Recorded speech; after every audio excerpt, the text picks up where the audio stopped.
Today, we're going to journey deep inside the human body to uncover what's really a silent epidemic. It's a condition that affects millions and millions of people, a lot of whom don't even know they have it. And it's all happening inside one of our most critical organs, the liver. So let's just start with a number, 38%. That's a huge number, right?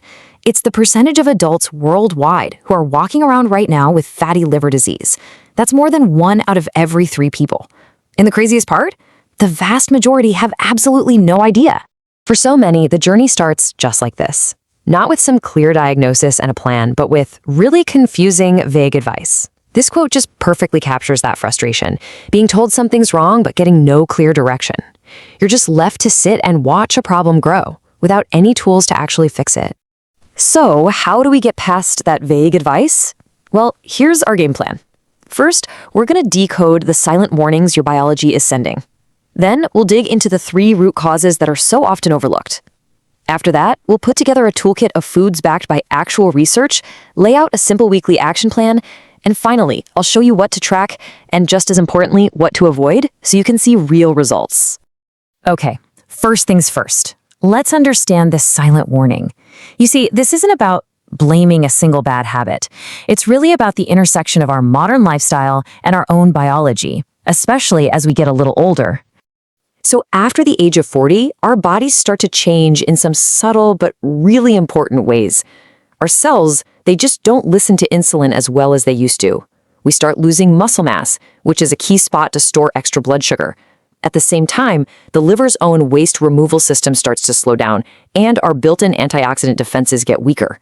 The thing to remember here is this is just biology. It's not a personal failure. But here's where the science gives us some incredible hope. A big clinical trial back in 2015 found something amazing. People who lost just 10% of their body weight by making specific food changes saw an actual reversal of liver scarring. We're not talking about just slowing it down, we're talking about turning back the clock. This proves that the damage doesn't have to be permanent. So if we can reverse it, we have to understand what we're reversing, right? To do that, we need to zoom in and look at the 3 root causes. These are the core problems that the usual advice just completely misses.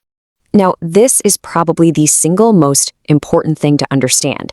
Fatty liver is not really a disease of eating too much fat. It's a disease of too much sugar. See, when your cells become resistant to insulin, they stop taking in sugar from your blood. So where does it go? Your liver has to step in, and it converts all that extra sugar into fat, which then gets stored right there, inside the liver itself. Okay, now let's think about the liver's plumbing system.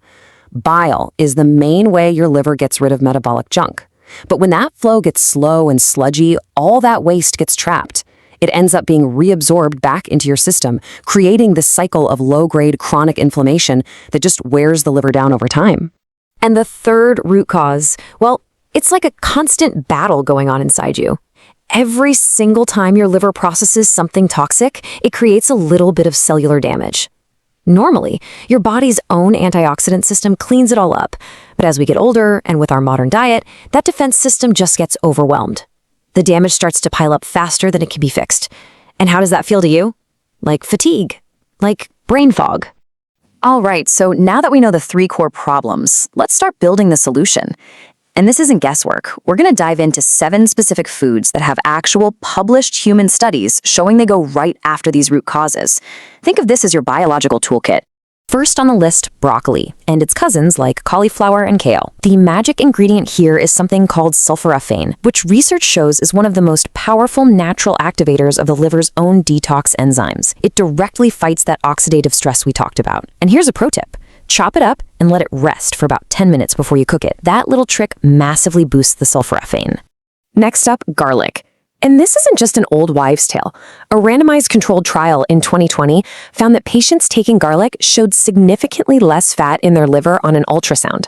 The power comes from a compound called allicin, and just like with broccoli, you unlock its full potential by crushing the cloves and letting them sit for 10 minutes before you heat them up. Now this one surprises a lot of people. Black coffee.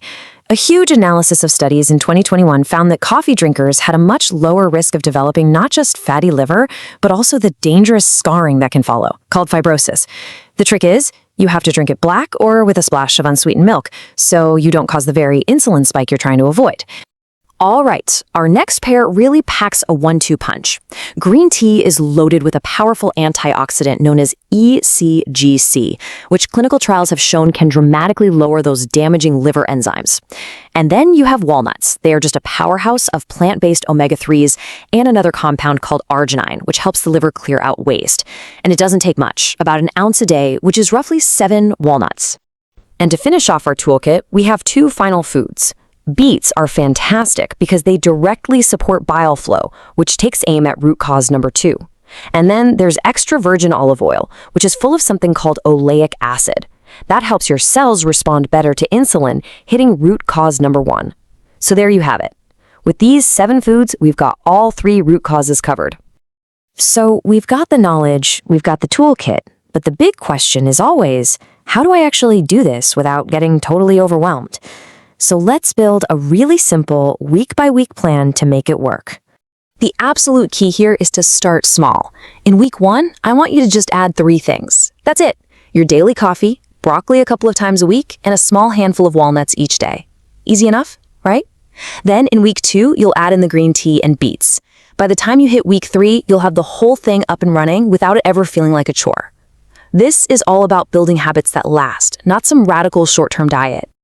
Okay, last section. Let's talk about how to accelerate your results. There are a few simple habits that can act like rocket fuel for your progress, and there are a few common traps that can quietly sabotage everything you're trying to do. So, on the accelerator side, a simple 10-minute walk after dinner does wonders for your blood sugar. Eating in a consistent window of time each day gives your liver a much-needed break. And of course, staying hydrated is key. Now, for the wreckers, fruit juice is basically a sugar bomb straight to your liver. Some high-dose supplements can actually put more stress on it. But honestly, the biggest wrecker of them all is trying to be perfect. Consistency will always beat perfection. And it's so important to remember why all of this really matters. Your liver isn't some organ working in isolation. It's connected to your energy, your mood, your digestion, everything. You know, I think of a guy named David, 53 years old, who just felt tired all the time. After only 8 weeks of this, his energy came roaring back, the bloating he'd lived with for years was gone, and his lab results were back to normal. And this quote from David, it just hits the nail on the head. He honestly believed that feeling exhausted was just part of getting older. He had no idea that the health of his liver was basically setting the ceiling for his entire life. Once his liver started to heal, he felt it absolutely everywhere. So I want to leave you with this one final, incredibly powerful thought. Your liver is one of the only organs in your body that can truly regenerate itself. You are not stuck. The science shows us that change is absolutely possible. The plan starts with just a couple of simple foods. So the only question left is, what are you going to do this week?